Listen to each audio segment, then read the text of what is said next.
नमस्कार दोस्तों, behind stumps पे आप सभी लोगों का बहुत बहुत स्वागत है। तो दोस्तों, इंग्लैंड की टीम ने तीसरा T20I मुकाबला, राजकोट T20I मुकाबला जीत लिया है और अब यह T20 सीरीज थोड़ी रोमांचक हो गई है। ये और भी रोमांचक हो जाएगी अगर पुणे वाले मुकाबले को इंग्लैंड ने अपने नाम कर लिया तो। लेकिन भारतीय टीम की बात करें, 172 रनों के टारगेट को कल चेस करना चाहिए था, यानी कि 3-0 की बढ़त तो बन जानी चाहिए ही थी, क्योंकि परिस्थिति अच्छी थी बल्लेबाजी करने के लिए। थोड़ी सी गेंद फंस रही थी, स्पिनर्स को मदद मिल रही थी, लेकिन कहीं ना कहीं भारतीय टीम को टारगेट को चेस करना चाहिए था। भारतीय टीम से कहां हुई चूक, और सबसे मेन पॉइंट यह है कि ध्रुव जुरैल चेन्नई वाले मुकाबले में नंबर 5 पर बैटिंग करने के लिए उतरे थे। सडनली ऐसा क्या हमें देखने को मिला कि उनको नंबर 8 पर बैटिंग करने के लिए बुलाया गया। ध्रुव जुरैल की अगर हम बात करें तो अभी तक उनको इतना T20I मुकाबले का एक्सपीरियंस नहीं है। भारतीय टीम के लिए अभी तक सिर्फ 4 ही T20I मुकाबले उन्होंने खेले हैं। अब आप सोचिए कि अभी फिलहाल ऋषभ पंत को विश्राम दिया गया है, ईशान किशन नहीं है, ध्रुव जुरैल संजू सैमसन के बैकअप विकेट कीपर ऑप्शंस के रूप में है, तो उनको मौका देना चाहिए था ना। नंबर 5 पर उनको बुलाया जाता जब ऑलरेडी 3 विकेटें गिर चुकी थी, वो तिलक वर्मा के साथ खेलते, वहां पे पार्टनरशिप बनती, या फिर मे भी चेन्नई में जैसे ध्रुव जुरैल आउट हुए वैसे ही आउट हो जाते। एटलीस्ट आप उनको ऐसे प्रेशर भरे सिचुएशंस में बैटिंग करने के लिए उतारिए, तभी वो उनको भी अंदाजा होगा, वो और बेहतर होते जाएंगे। और हमने देखा है कि आईपीएल में उन्होंने आरआर के लिए बहुत अच्छी अच्छी छोटी छोटी पारियां खेली हैं, बहुत ही विस्फोटक पारियां खेली हैं, तो सिचुएशन सही था। वहां पे उनको नंबर 5 पे बैटिंग करने के लिए बुलाना चाहिए था, क्योंकि आपके पहले विकेट गिरे थे संजू सैमसन, फिर अभिषेक शर्मा आउट होते हैं, फिर अगर मैं गलत नहीं रहूंगा तो सूर्य कुमार यादव आउट होते हैं, तिलक वर्मा ऑलरेडी बैटिंग पर रहते हैं, तो राइटी लेफ्टी का कॉम्बिनेशन बनता ही था। हार्दिक आए तो वही कॉम्बिनेशन था, ध्रुव जुरैल को ही बुलाना चाहिए था। आप हार्दिक पांड्या, अक्षर पटेल, वॉशिंगटन सुंदर, इनको थोड़ा पीछे रख सकते थे। इन दोनों के बीच में भी पार्टनरशिप बन जाती, थोड़ी स्लो पार्टनरशिप होती, स्लो एंड स्टेडी पार्टनरशिप होती, वो साझेदारी होती, तो अंत में रिक्वायर रन रेट 9-10 का ही होता जो था। देखा आपने, जब चौथा विकेट आदिल रशीद ने तिलक वर्मा को आउट किया, फिर उसके बाद कौन आया? वॉशिंगटन सुंदर आए। वॉशिंगटन सुंदर थोड़े फंस के, उन्होंने बल्लेबाजी की थोड़ा संघर्ष कर रहे थे, 15 गेंदों में ही 6 रन बनाया, क्योंकि वहां पे एक छोर से आदिल रशीद उनको परेशान कर रहे थे, दूसरी छोर से ऑलरेडी 4 विकेटें गिरी हुई थी, तो उनको वो लाइसेंस नहीं था कि आप जाके कुछ अलग करने का प्रयास कीजिए।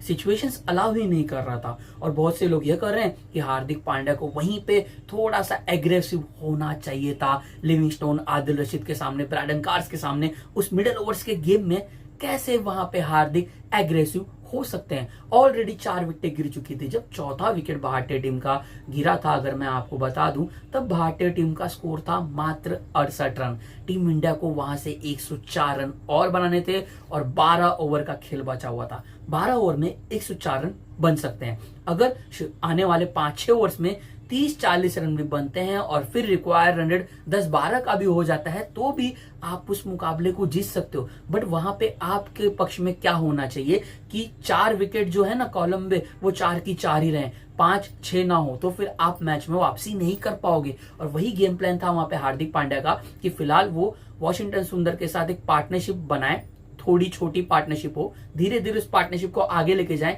मैच को थोड़ा डीप लेके जाएं, रिक्वायर रन रेट वहां पे थोड़ी बड़ी हो जाएगी, बट आपके पास तब ऑप्शंस होंगे। वहां पे तब अक्षर पटेल थे, ध्रुव जुरैल भी थे, तो एक भरोसा रहता। लेकिन स्ट्रेटेजी भी हार्दिक की सही थी, अंत में उन्होंने बेशक प्रयास भी किया, अच्छे छक्के भी लगाए, लेकिन मैच जिता नहीं पाए। वही मैं कहूंगा, अक्षर पटेल ने भी कोशिश की, बट वो भी कुछ नहीं कर पाए, ध्रुव जुरैल आउट हो गए, भारतीय टीम हार गई। तो गलती ये क्या हुई कि आपको ध्रुव जुरैल को थोड़ा प्रमोट अप करना चाहिए था। और T20 में एक कॉमन चीज ये है दोस्तों, कि अगर आप चेजिंग करने के लिए उतर रहे हो, आपको पता है 172 का लक्ष्य है, पावर प्ले में 2 विकेटें ऑलरेडी गिर चुकी थी, सूर्य कुमार यादव को थोड़ा सा वहां पे मुझे ऐसी कल फीलिंग आ रही थी कि थोड़ा वो रुक कर खेल सकते थे, क्योंकि सूर्या का स्कोर आपको पता होगा कि कल सूर्य कुमार यादव ने 6 गेंदों में 14 रन बना दिए थे। यानी कि बढ़िया, हमने आर्चर की ओर से एक छक्का देखा था। आर्चर जब गेंदबाजी करते, स्काई ने बढ़िया फाइन लेग की ओर छक्का मारा, एक बढ़िया आपने देखा होगा थर्ड मैन की ओर से चौका मारा, रिदम में दिख रहे थे सूर्या।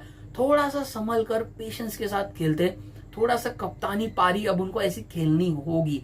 कहीं ना कहीं सिचुएशंस उनको ऐसी परिस्थिति में लाएगी कि जहां पे आपको 150 के स्ट्राइक रेट से के खेलने के बजाय थोड़ा 90-80 के स्ट्राइक रेट से खेलना पड़ेगा। फिर आप उस गियर को शिफ्ट कीजिए 5वें 6वें गियर की ओर, जब वैसी परिस्थिति आएगी, जब एक पार्टनरशिप बन जाएगी। लेकिन उस पावर प्ले की आखिरी ओवर में जब मार्कवुड वहां पे सूर्या को आउट करते हैं, तब भारतीय टीम फंस जाती है। फिर तिलक वर्मा आउट होते हैं, तब क्या। 12 ओवर का खेल बचा हुआ है, आपने 4 विकेट ऑलरेडी गंवा दिए हैं। रिक्वायर रन रेट लगभग 9-10 के करीब का जा चुका है।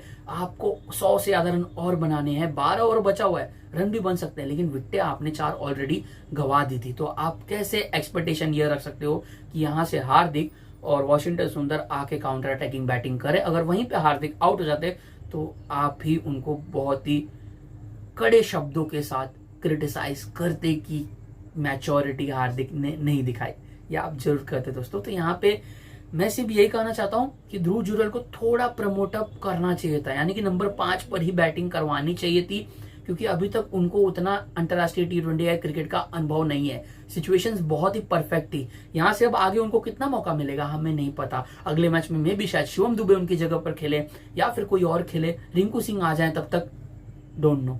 तो यहाँ पे एक अच्छा प्लेटफॉर्म उनके लिए सेट था। थोड़ी सी प्रेशर भरी सिचुएशन थी, वहां पे उनको भेजना चाहिए था। पीछे हार्दिक होते, लेकिन यहाँ पे चूक हुआ, क्योंकि नंबर 8 पे आप ध्रुव जुरैल को बैटिंग नहीं करवा सकते हो। वो आपके प्रॉपर बैटर हैं। अगर वो आपके प्रॉपर बैटर हैं तो उनको उसी पोजीशन पर बैटिंग करवाइए। अदरवाइज आप एक बॉलिंग ऑलराउंडर को पिक कर लीजिए, नहीं तो आप हर्षित राणा के साथ चले जाते हैं अगर आपको उनको ही नंबर 8 पे बैटिंग करानी है तो, क्योंकि उन्होंने कुछ ओवर भी नहीं डाले, वो विकेट कीपर बैटर है, तो उनको आप नंबर 5 पर खिलाइए। वॉशिंगटन सुंदर को प्रमोट अप करना, ये कहीं ना कहीं मुझे लगा कि गलती हो गई टीम मैनेजमेंट से, क्योंकि ध्रुव जुरैल को आप वहां पर भेजते, वो स्पिन को बढ़िया खेलते हैं, वो अच्छे से स्टैंड एंड डिलीवर, वो खड़े खड़े अच्छे तगड़े हिटर लगाते हैं, वो काम कर सकते थे। एक मैच में चेन्नई में उनका वहां पे दिन नहीं था, वो जल्दी आउट हो गए, लेकिन आपको थोड़ा उनको बैक करना चाहिए था, क्योंकि ऐसे ही सिचुएशंस में एक युवा बल्लेबाज स्टार बनता है, जो नया नया बल्लेबाज अपनी टीम को रिप्रेजेंट करता है इंटरनेशनल क्रिकेट में, जहां पे उसको अनुभव नहीं होता है। ऐसे ही प्रेशर भरी सिचुएशंस में वो आकर अच्छी पारी खेलता है और वहां से अपना नाम सबकी जुबा पे लाता है, यानी कि वहीं से सब उनका नाम अपनी जुबा पर लेते हैं, उनको चीयर अप करते हैं। क्योंकि वैसे प्रेशर भरे सिचुएशंस में वो बंदा अच्छा प्रदर्शन करता है। तो कल वहां पे उनको थोड़ा प्रमोट अप करना चाहिए था, नंबर 5 पर ही खिलाना चाहिए था, जो मुझे लगा कि टीम मैनेजमेंट से चूक हो गई। बहुत से लोग हार्दिक को क्रिटिसाइज कर रहे हैं कि उनकी पारी उतनी अच्छी नहीं थी, 35 गेंदों में 40 रन, बट सिचुएशंस कैसी थी आपने भी देखा होगा, अगर आपने पूरा मैच ध्यान से देखा होगा तो दोस्तों, क्योंकि ऑलरेडी 68 रन पे अगर आपकी टीम के 4 विकेट गिर चुके हैं, आपको आने वाले 12 ओवर में 104 रन बनाने हैं। हार्दिक पांड्या खेल रहे हैं, उनके सामने वॉशिंगटन सुंदर है, फिर एक ऑलराउंडर आएगा अक्षर पटेल, फिर आएंगे ध्रुव जुरैल, फिर कोई बल्लेबाज नहीं होगा। तो वहां पे एक साझेदारी की जरूरत है। वो साझेदारी बनाने की कोशिश कर रहे थे वॉशी के साथ हार्दिक, और मैच को थोड़ा डीप लेके भी चले गए थे, बट खैर अनफॉर्चुनेटली कल वो मैच फिनिश नहीं कर पाए। लेकिन आगे जाके ऐसी सिचुएशंस वापस आएगी, फिर से आपको हार्दिक पांड्या फिनिश करते हुए जरूर दिखाई देंगे। तो आप थोड़ा बिलीव रखिए। हाँ, कल चूक हुई भारतीय बल्लेबाजों से, जो मैंने कहा। संजू सैमसन जो कि फिर से थोड़ा जोफ्रा आर्चर के सामने बाउंसर पे वो आउट हुए, जो कि मैंने अपने पिछले कुछ वीडियो में कहा कि संजू सैमसन को थोड़ा सम्मान देना चाहिए जोफ्रा आर्चर को, क्योंकि छोटी गेंदबाजी उनके सामने होगी, वो बाउंसर्स लगाएंगे। फिर से वही काम किया आर्चर ने और फिर से सैमसन आउट हो गए। अभिषेक शर्मा, उनका नेचर ही वही है, वो इसी इंटेंट से खेलते हैं। इसी इंटेंट से जब रन बनाते हैं, हम उनकी वाहवाही करते हैं, हम उनकी तारीफ करते हैं, हम उनको अप्रिशिएट करते हैं। कल उसी इंटेंट से आउट हुए, तो ठीक है, उनका नेचर ही वही है और इसी अंदाज से बल्लेबाजी करते हैं। अब युवा हैं और उसी इंटेंट से उनको खेलने देना चाहिए, ना कि उनको जाके अगर कोई कह दे कि आपको थोड़ा रुक जाना चाहिए था, तो फिर ये क्या बात हुई दोस्तों। तो अभिषेक शर्मा का इंटेंट सही था, लेकिन कहीं ना कहीं मैं सूर्या के लिए जो मैंने कहा कि उनको थोड़ा रुकना चाहिए था, क्योंकि ऑलरेडी 2 विकेटें गिर चुकी थी। तो उम्मीद करता हूं दोस्तों आपको ये वीडियो पसंद आया होगा। अगर आपको ये वीडियो पसंद आया है तो प्लीज इस वीडियो को जरूर लाइक कीजिएगा और चैनल को सब्सक्राइब करना मत भूलिएगा दोस्तों। जय हिंद।